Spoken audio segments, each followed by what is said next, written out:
Hello বন্ধুরা, আজকে আমরা এবিটিএ টেস্ট পেপারের 106 নম্বর পেজ সলভ করব। তোমরা একটু কাইন্ডলি দেখে নাও।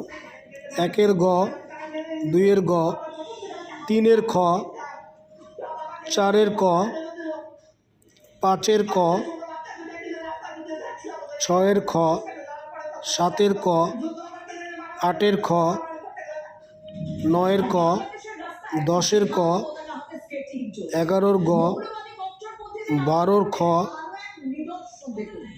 13-র খ, 14-র গ, 15-র খ, 16-র খ, 17-র ঘ, 18-র ক, 19-এর ঘ আর 20-র খ নম্বর অ্যান্সারটা ঠিক।